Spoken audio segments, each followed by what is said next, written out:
Part 4. Emma gets lost in the city. Hello everyone. Welcome back to the channel.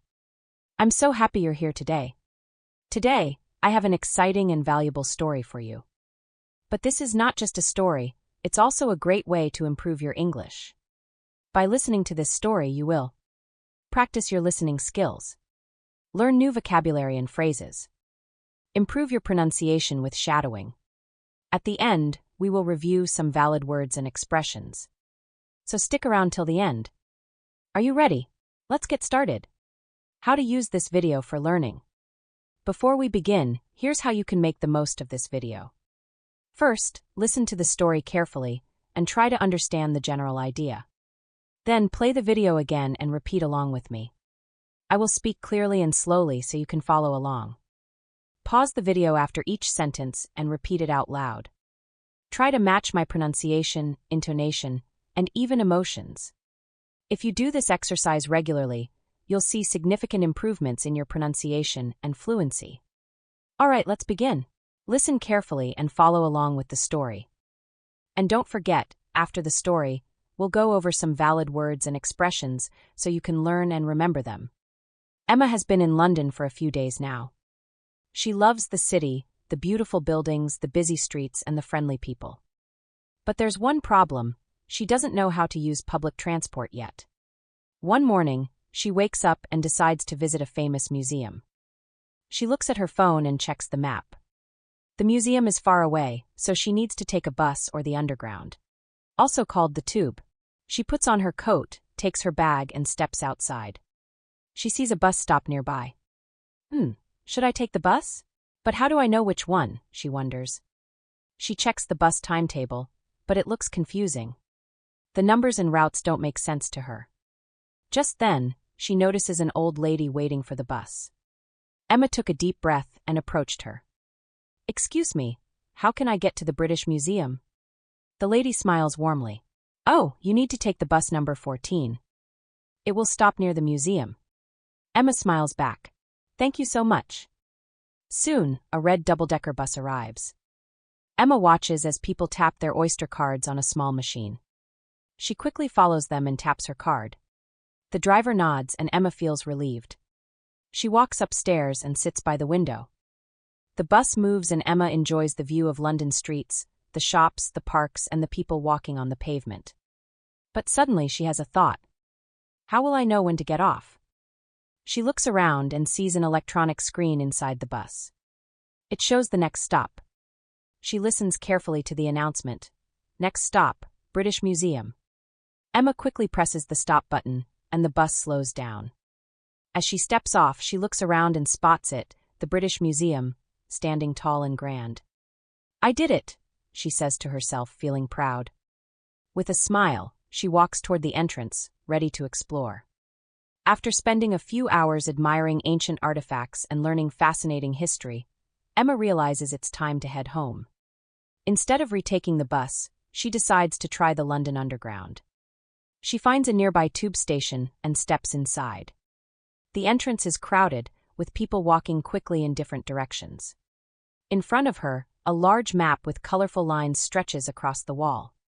She stares at it. It looks complicated. Which train should I take? She wonders. She looks at the map again. Her home is near Oxford Circus. She finds the right line, the central line. She walks to the ticket machine. Do I need a ticket or can I use my Oyster card? She thinks. She watches other people. Some tap their cards and some buy tickets. She decides to tap her card and follows the crowd through the barriers. The gates open and she walks in. She feels excited, but also a little nervous. She follows the signs and reaches the platform, where many people are waiting. A train arrives, and she carefully watches others before stepping inside. She finds a seat and listens to the announcement. Mind the gap between the train and the platform. Emma repeats the phrase in her mind. Mind the gap. What does it mean? Oh, it means be careful of the space between the train and the platform. She smiles. She just learned a new phrase. The train moves fast. Emma watches the stations on the screen inside the train. After a few stops, she hears, "Next stop, Oxford Circus." "That's my stop," Emma thinks. She stands near the doors and waits. When the train stops, Emma quickly gets off, following the flow of people onto the platform.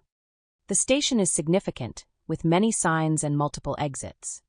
She scans the area and spots a sign that says "Way Out." Taking a deep breath, she follows the arrows, weaving through the crowd. She climbs the stairs and steps outside. A cool breeze greets her as she looks around, and a smile spreads across her face. "I took the underground for the first time. Now I feel more confident," she thinks proudly. But as she starts walking toward home, something feels off. The streets look unfamiliar, and the shops and cafes are different from the ones near her place. Emma suddenly stops. "Oh no, where am I?" she wondered, her heart beating faster. She reaches into her pocket and pulls out her phone, but the screen stays black. Her battery is dead. Emma takes a deep breath. "Okay, don't panic. I just need to ask someone for help." She sees a man standing near a coffee shop. She walks up to him. "Excuse me, can you help me? I'm lost. How can I get to Oxford Street?" The man nods and smiles. "Of course. Just walk straight down this road, then turn left at the next set of traffic lights. You'll see Oxford Street." Emma listens carefully. "Walk straight, then turn left at the lights." "Got it. Thank you so much." "You're welcome," the man replies. Emma follows his directions and soon, she recognizes the familiar shops and buildings. "I made it back," she says happily. "I got lost, but I asked for help and found my way." She is proud of herself. Today, she learned an important lesson about traveling in a big city. As she enters her apartment, she remembers constantly checking her phone battery before going out. She also decides to practice reading maps so she won't get lost again. But even if she does, she now knows that asking for help is always a good idea. Emma had been in London for a week now. She was slowly settling into her new life, getting used to the language, the people, and the way things worked. However, she realized that she still needed to buy some essentials, food, toiletries, and a few household items. Her suitcase had only the basics, and now that she had moved into her small apartment, she needed to stock up on supplies. So, one afternoon, after making a short shopping list, she decided to visit a nearby supermarket. She had passed by it a few times but had never gone inside. Today was the day. As she pushed open the glass doors and stepped inside, she was immediately struck by how large and organized the supermarket was. The bright lights, the wide aisles, and the endless rows of products made it feel much bigger than the grocery stores back in her hometown. People moved around quickly with their shopping baskets and carts, picking up items and checking prices. Emma grabbed a small shopping basket and walked towards the fresh produce section. She scanned the shelves, trying to find familiar vegetables and fruits. But as she looked around, she noticed that some things appeared different. The packaging, the labels, even some of the names, they weren't what she was used to. She picked up a dark purple vegetable and frowned. "Is this an eggplant or something else?" she wondered. The word on the label didn't say eggplant. Instead, it read aubergine, which confused her. Just then, she noticed a shop assistant organizing some fruits nearby. Deciding to ask for help, she walked over and smiled politely. "Excuse me, what is this called?" she asked, holding up the vegetable. The assistant, a friendly young woman with a name tag that read Sophie, smiled back. "That's an aubergine." Emma raised her eyebrows in surprise. "Oh, in Spain we call it berenjena, and in the US it's called eggplant." Sophie nodded. "Yes, British English has different words for some foods. For example, we say courgette instead of zucchini and crisps instead of chips." Emma was fascinated. She had always known there were differences between British and American English, but she hadn't realized how much it applied to everyday shopping. "That's interesting," she said. "I guess I'm learning something new every day." Feeling more confident, she continued shopping. She picked up some bread, milk, cheese, pasta, and a few snacks. As she reached the tea aisle, she was surprised by the number of options available. There were so many different kinds: English breakfast tea, Earl Grey, green tea, herbal tea, and many others. In Spain, tea was not as popular as coffee, so she had never seen such a variety before. Emma decided to try English breakfast tea, thinking it would be a great way to experience British culture. She placed it in her basket and moved on. Finally, with everything she needed, she headed toward the checkout counter. A few people stood in line ahead of her, scanning their items and paying. She oversaw them, trying to learn how the process worked. When it was her turn, she placed her items on the counter. The cashier, a middle-aged man with glasses, scanned each item one by one. As he finished, he looked up and asked, "Do you need a carrier bag?" Emma paused for a second. Carrier bag? That was a new phrase for her. For a moment, she was unsure of what to say.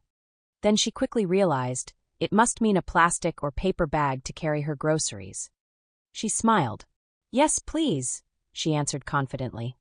The cashier handed her a paper bag, and she packed her groceries inside. As she paid and took her change, she felt a slight sense of accomplishment. It was just a simple shopping trip, but she had learned new words, practiced speaking in English, and managed to do everything on her own. As she walked home, carrying her bag of groceries, she felt proud of herself. A week ago, she had been nervous about doing simple things like shopping in a new country. But today she had done it successfully. She smiled, thinking about how each small experience was helping her grow more confident in her new life. That evening, as she prepared dinner in her apartment, she made herself a cup of the English breakfast tea she had bought. She took a sip and smiled. The tea was warm and comforting, a reminder that she was slowly becoming a part of this new world. Emma had always loved books, so one of the first places she wanted to visit in London was the local library. She had been in the city for a week now and was slowly getting used to her new surroundings. The library seemed like the perfect place to relax and find some books to help her learn more about British history. One afternoon, she decided to visit the library near her apartment. As she stepped inside, she was amazed by how large and organized it was. Rows of bookshelves stretched far, filled with books of all kinds. The soft hum of people reading, typing, and flipping pages made her feel at home. Emma walked over to the information desk. "Excuse me," she said to the librarian, "where can I find books on British history?" The librarian smiled and pointed to a section near the back. "They're in the history section, just past the fiction books. Let me know if you need any help." Emma thanked her and made her way to the section. She browsed the shelves and finally found the book she needed, Introduction to British History. She picked it up and flipped through the pages. The book seemed perfect. Just as she was about to leave, another book caught her eye. It was about famous British landmarks, and since she wanted to explore the city, she thought it would be helpful. Maybe I should borrow both, she thought. With both books in hand, Emma walked to the self-checkout machine. Although she had never used one before, she had seen other people scan their books, so she felt confident. She placed the first book on the scanner. Beep! The screen showed the title, confirming that the book was checked out. Then, she placed the second book on top and pressed the button. Beep! Feeling satisfied, she put both books in her bag and walked toward the exit. But as soon as she stepped through the doorway, a loud alarm sounded. Beep! Beep! Beep! Emma froze in shock. Everyone in the library turned to look at her. Her heart started beating fast. What did I do wrong? A librarian quickly walked over. Excuse me, miss. Did you check out both books? Emma felt her face turn red. Oh, I thought I did, she said nervously. The librarian checked the system. It looks like only one book was scanned. Let me help you.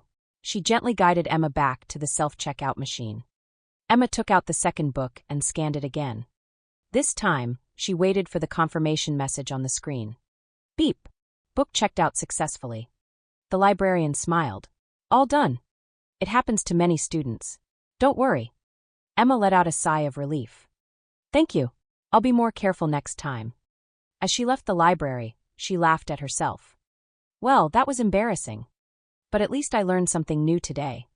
Later that evening, as she sat in her apartment reading her new books, she thought about how every little experience in London was teaching her something new. Mistakes were just part of learning, and she was slowly becoming more confident in her new home. Emma and her friend Olivia decided to go out for dinner one evening. Emma, have you tried traditional British food yet? Olivia asks. Emma shakes her head. Not yet. But I keep hearing about fish and chips.